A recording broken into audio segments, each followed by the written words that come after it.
What's up, guys? Welcome back to the channel. Long time no see. I actually found out the other day that we hit 1K, and I want to thank you guys so much. It really means the world to me. Anyways, as the title suggests, today I'll be talking about how I declined a $100,000 software engineering job when I was 18, and I'll be sharing how I got the opportunity, why I said no, and what I'm up to now. This story starts off when I was 17. I was a junior at NYU studying computer science, and I was interviewing at a few tech and finance companies. One of the companies I was interviewing at was JP Morgan, and after a few rounds of interviews, I managed to successfully land the internship. Once junior year wrapped up, I moved into an apartment and spent the summer in New York living the time of my life. At work, I built internal tools and APIs in Python, and afterwards I would either go to this dance studio called House of Movement, or I would attend these intern open house events scattered around the city. By the way, if you're a student interning in a tech hub like the Bay, Seattle, or New York, you've gotta go to these events. They're a great way to meet recruiters and engineers, which are pretty important for getting your foot in the door, but also meeting other interns around the city and making friends. And these were some of the intern open house events that I went to. Anyways, overall, I really liked my internship at JP Morgan. The pay was good, my manager was super chill, and I made a lot of friends. And it was also the first time I felt like an adult because I got to live in an apartment, I got to cook my own meals, explore a city on my own, and I really liked the routine of dressing up business casual for work, taking the F train into Midtown, and pretty much walking into a skyscraper every morning. That was great. 10 weeks flew by, and on my last day of the internship, I got a call from HR saying they'd like to extend a full-time return offer with a $100K base salary and a $15K sign-on. And I realized that most people would be pretty ecstatic about getting a $100K salary straight out of college, but I ultimately decided not to accept it for a few reasons. First of all, I knew people at Google and Facebook had starting salaries upwards of $200K, and I wanted to secure a better offer, preferably at a FANG company or a unicorn. Secondly, I wanted to work at a tech company where software engineers are first-class citizens, where they're the ones directly generating the revenue. This isn't really the case for a bank because traders are the ones bringing in the money, while software engineers tend to function more as a mid-office support role. And lastly, I wanted to get more breadth of exposure to different industries and different companies. Returning to JP Morgan would be a safe option, but it felt a little complacent, perhaps a little bit stagnant, and it wouldn't give me as much exposure as joining another company would. So I returned to school to begin my senior year, and I actually spent the first half of senior year in Shanghai where I was studying abroad. And this was supposed to be my chill semester because I had just gotten all the hard courses out of the way, but it turns out that senior fall isn't exactly the best time to relax. In fact, it's probably the most critical semester if you don't plan on accepting a return offer and want to pivot. At the time, I thought that all full-time roles were open year-round, but it turns out that a lot of new grad or entry-level roles tend to open up around the same time that internships do. So August through December is a pretty critical time frame to be applying to jobs. Since I didn't know, I spent my weekends in Shanghai clubbing, going to museums, or trying out new foods with the intent of applying to jobs when I returned to New York for my final semester. And I can't say I regretted this oversight as it made my time in Shanghai the highlight of my entire college experience, but I will say that it was pretty unfortunate timing and it sort of screwed me over. When I got back to New York for my final semester, I actually only applied to around 10 jobs. Senioritis is real, and I just didn't have the discipline to apply consistently. COVID also didn't really help with the job market, and I don't know if it was just me, but it felt like it was significantly harder to get past the initial resume screen at most companies I was applying to. For example, I was flat out rejected by a lot of companies that I had interviewed with in the past. Let me know down in the comments below if you can relate. Regardless, I eventually graduated and I entered phase 2 of my life. I have to be honest, after graduating, I really struggled to stay motivated while applying to jobs, and I think this is for two main reasons. One, the lack of structure in my life led to really bad time management. Without school or a job, I had a lot of free time, and this can be an opportunity to hone your productivity, but there's also a risk of becoming vulnerable to your own vices. And for me, quarantine only intensified my bad habits, which included watching YouTube for 6 hours a day or sleeping in all the time. And I felt very little pressure to apply to jobs without these external deadlines or people to keep me accountable.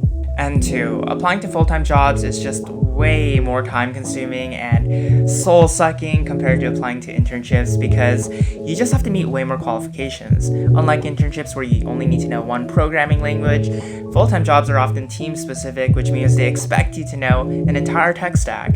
And as a result, the bar is just generally higher and the job descriptions are longer and more time-consuming to sift through. Moreover, many companies don't distinguish between entry-level and senior-level roles in their job title, so I often found myself clicking into software engineer roles that I was unqualified for and just wasting a lot of time. Jeez, I hope this doesn't sound that depressing because the story has a happy ending. So, because I'm a data scientist, I took all the applications in my spreadsheet and graphed it using the data visualization tool. So, let me pull it up.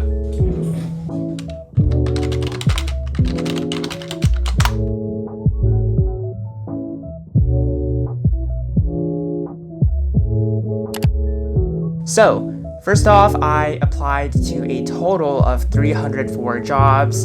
As you can see, the vast majority of the jobs I applied to, I was ghosted from.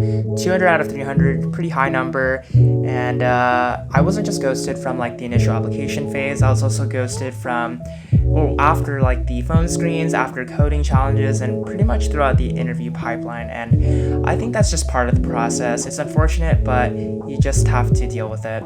And the other big chunk of applications were rejected. So 99 out of 304, that's a pretty high number, almost 100. But over here, you'll see that I heard back from 27 jobs, which is roughly a 10% hearback rate.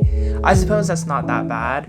I'm actually really curious as to how others are doing in the application process, whether it's an internship or a full-time job, so let me know down in the comments. But after hearing back, the typical pipeline is usually some sort of HR phone screen just to get to know who you are, or sometimes even a hire view, which is like this new automated platform where you record yourself answering a question, send that response in, and they make a judgment based on that. And usually that's followed by some sort of coding challenge or technical interview.